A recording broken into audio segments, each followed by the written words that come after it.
Hey, mathletes. What we're going to look at in this video is something known as the second derivative test. Now, what the second derivative test is useful for us to do is it helps us find local maxes and local maxes and local minimums. Try that again. In a slightly different way than finding our intervals of increase and decrease after we find our critical numbers. Now, the second derivative test isn't an absolute must know or something you have to use all the time. Sometimes it's actually not an easy thing to use. When I would consider using the second derivative test versus when I wouldn't is I would use this when I've got some basic polynomials. It's a really easy way to find this information with a polynomial. When we get something a little bit more complex, maybe something like a rational function or something a little more complicated, and then maybe that's the time that I would just stick with finding my intervals of increase and decrease myself. I'm a big fan of just doing intervals of increase and decrease. But anyway, let me show you how this works. It's pretty easy idea, friends. So what it comes down to, the second derivative test is this. Let's go back and analyze what we already know. So we're always going to have to find those critical numbers. So what we know from our critical numbers is if the first derivative is equal to 0, and we are able to find the second derivative, if the second derivative is greater than 0, so what that tells us is we're concave up. That's what that tells us. We're concave up. If the second derivative is greater than 0, well, then that means we must have a minimum. That makes sense because we're concave up and we've got f at c is 0, so we must have a horizontal tangent line. And similarly, if the second derivative is less than 0, that means we're concave down. Well, then we must have a max right there at c as well. So it's an easy thing. Okay. Now, where this kind of falls apart again is if the second derivative is equal to 0 at that moment, or it does not exist. And so this is where, again, I would go back and use the first derivative test and find my intervals of increase and decrease. I think that's just easier. So like I said, the second derivative is great for polynomials, but if we got a more complicated function, I might stick with the first derivative test myself. Okay, so let's see how this works. So here we go. We've got some function. It's just a polynomial here, right? 2x cubed minus 24x minus 1. Okay, so what I'll do is I'll take my first derivative.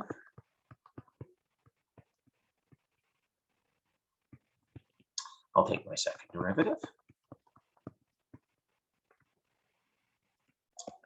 Okay, and I still need to find my critical number, right? Like I've always got to do that. So here's my critical number or numbers, right? Remember, that's where the derivative is equal to 0 or does not exist. Again, this is a polynomial, so it exists everywhere, right? The domain is the real numbers.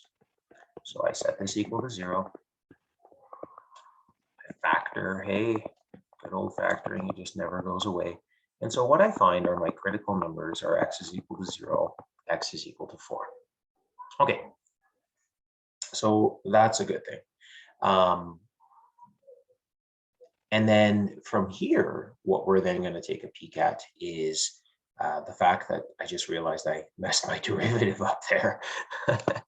You can tell I'm a little bit sick, friends. So let's try that one again. I just took a peek. I'm like, wait a minute. Wake up. Okay, try that again. My apologies. All right, so what we got here, that's a quick fix.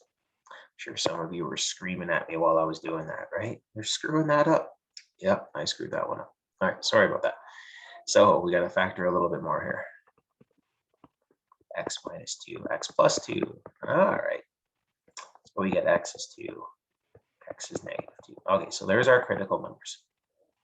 So what the second derivative test tells us we can do in a really easy way then is second derivative test is all we do is we take these critical numbers, so 2 and negative 2, and we sub them into our second derivative. So if I sub in 2 into 12x, I'll make sure I took that derivative properly, but I did. That's good news. So that gives us 24. And if I sub in negative 2 into our second derivative, I get negative 24. Okay, so what does this tell me? Well, when I'm 24, I'm greater than 0. So what that implies is therefore I'm concave up. And I'm out of room here, so I'll use an abbreviation. I'm concave up. Well, if I'm concave up, therefore I have a local or relative. If I'm concave up, it's got to be a min when x is equal to 2. For f double prime negative 2 is equal to negative 24. Well, it's less than 0, therefore I'm concave down. Well, if I'm concave down, what that tells me is therefore I have a local max when x is equal to negative 2. So it's a pretty handy little tool. Again, it has its failings though. So if the second derivative at that moment is equal to 0 or does not exist, it doesn't help us because we can't analyze it then. And that's when we would go back to the first derivative test. So it's up to you which one you start to prefer. If you find one a little quicker than the other, or you recognize when you can use it, that's perfect. Okay, friends, there it is, the second derivative test. Sorry for my mistakes. I'll try to be healthier in my next video.